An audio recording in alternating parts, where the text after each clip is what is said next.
दरम्यान काल रात्री दिल्लीच्या जंतर मंतरवर पुन्हा एकदा गोंधळाचं वातावरण निर्माण झालं। जंतर मंतरवर आंदोलक आणि पोलीस पुन्हा आमने-सामने आले। पोलिसांनी आंदोलकांवर लाठीचार्ज केला, आंदोलकांनी पोलिसांवर दगडफेक केली। अनेक आंदोलक आणि पोलीस जखमी झाल्याची माहिती आहे, तर आंदोलक आणि पोलिसांचे एकमेकांवर आरोप सुद्धा होत आहेत। पोलिसांनी पुन्हा एकदा अश्रुधुराच्या नळकांड्या फोडलेल्या आहेत।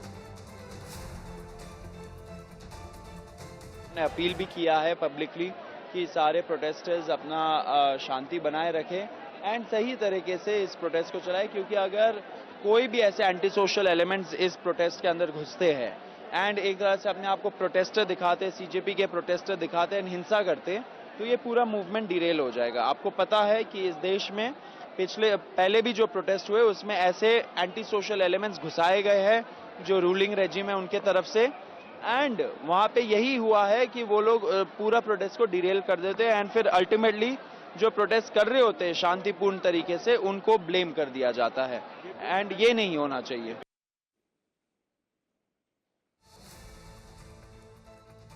या संदर्भात आपल्याला बोलायचं आहे। आपले प्रतिनिधी शेखर पाटील सध्या दिल्लीच्या जंतर मंतरवरून आपल्यासोबत जोडले गेलेले आहेत। आत्ताची नेमकी काय परिस्थिती आहे शेखर आपल्यापर्यंत पोहोचवतील। शेखर,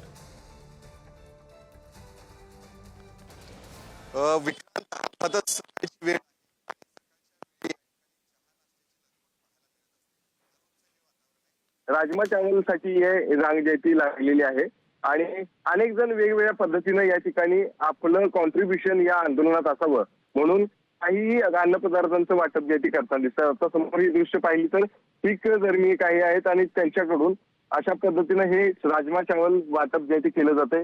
काही विद्यार्थी या ठिकाणी आहेत, त्यांच्या देखील प्रतिक्रिया आपण जाणून घेणार आहोत। एक सुरुवातीला कोल्हापूरवरून आलेला एक विद्यार्थी आपल्याला भेटलेला आहे। कुठं राहतो तू आणि काय आता तू या आंदोलनात आलेला आहेस, पाठिंबा देताना दिसतोस? इथं बोल। त्यामुळे म्हणजे जास्त स्टुडंटने सुसाईड केले आहे आणि त्यांच्या घरातली परिस्थिती बिकट असताना सुद्धा त्यांच्या घरातल्यांनी पोटाला चिमटा काढून त्या विद्यार्थ्यांना शिकवायचा प्रयत्न केला होता आणि अचानकच समजलं की पेपर लिंक झालाय। तर पेपर लिंक करणारे जर लीक झालाय तर पेपर लिंक करणारे तर हेच होते, बीजेपीचेच आहेत सगळे। म्हणून त्यामुळे मला इतकं वाटतं की लवकरात लवकर धर्मेंद्र प्रधानांनी राजीनामा द्यावा। कोल्हापूरवरून कधी इथं आलेला आहे? मी कोल्हापूरवरून मी इथं दिल्लीतच शिकतोय, UPSCची प्रिपरेशन करतोय, दिल्लीत मुखर्जीनगरमध्ये शिकतोय मी। आणि तू कधीपासून आता इथे येतोयस? तू दररोज मी 20 तारखेला एकदा आलो होतो, 20 तारखेनंतर मी काल आलो आहे। इथेच राहिला होतास आज रात्री? हा, आज रात्री इथंच राहिलो होतो। आता कसं इथलं वातावरण तू स्वतः बघतो? वातावरण जास्त गंभीर झालेलं आहे, कारण पोलीस वगैरे जर आले तर पोलिसांनी 20 तारखेला जे पोलिसांनी प्रकार केला आहे ते एवढंच घेता हे करते की काय काय जणांचे पायाला लागले आहे, काय काय जणांचं डोकं फोडलं आहे पोलिसांनी। ते विद्यार्थ्यांनी डोक्यात एक प्रकारचा राग धरून पोलिसांना एकटं जर पोलीस कुठे दिसले तर पोलिसांच्या गाड्या फोडून वगैरे पोलिसांना मारहाण चालू आहे। तो तू आप कहाँ से आए? मैं झारखंड से आया हूँ, यहाँ से 1300 किलोमीटर लगभग पड़ता है। क्यों आए हो यहाँ पे आप? सर एग्ज़ाम, पहली बात तो एग्ज़ाम, कोई भी एग्ज़ाम सरकार ठीक ढंग से करा नहीं, या तो स्टेट गवर्नमेंट का एग्ज़ाम हो या सेंट्रल गवर्नमेंट, कोई भी एग्ज़ाम सही ढंग से नहीं करवा पा रही है सरकार। मैं खुद स्टूडेंट हूँ, मैंने 22-23 एग्ज़ाम क्लियर किए हैं, मगर आज तक कोई भी एग्ज़ाम मैंने एक बार में नहीं हुआ। हर एग्ज़ाम का री एग्ज़ाम होता है। पता नहीं सरकार एग्जाम नहीं करवा पा रही है, तो धर्मेंद्र प्रधान को इस्तीफा देना चाहिए। नक्कीच विक्रांत, जर बघितलं तर ही सगळ्यांची प्रतिक्रिया आहे। आपल्याला जर या ठिकाणी कोल्हापूरचा तरुण तर भेटलेलाच होता, मात्र सकाळची वेळ असल्यामुळे हे आंदोलन दाखवतो।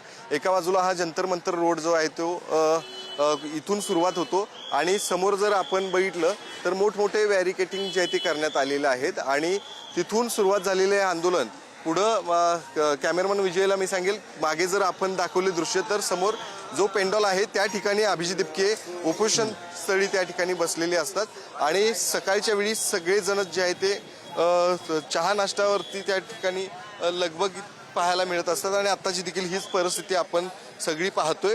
त्यामुळे निश्चितच हे आंदोलन जे आहे ते आणखीन किती दिवस त्या ठिकाणी सुरू राहणार आहे हे कुणालाही माहिती नाही। मात्र एक मागणी या सगळ्यांकडून आहे, ती म्हणजे धर्मेंद्र प्रधान यांचा राजीनामा घेतला पाहिजे। जोपर्यंत ज्या विद्यार्थ्यांची त्या ठिकाणी आत्महत्या झाली त्याला कोणीच नैतिक जबाबदारी घेताना पाहायला मिळत नाही आणि ही नैतिक जबाबदारी जोपर्यंत घेत नाही तोपर्यंत आपण या ठिकाणी अशाच पद्धतीने आंदोलनात सहभागी होणार आहे, आंदोलनातून उठणार नाही, अशी भूमिका मात्र या सगळ्याच आंदोलकांनी घेतल्याचं पाहायला मिळते। विक्रांत। धन्यवाद शेखर दिलेल्या सविस्तर माहितीसाठी.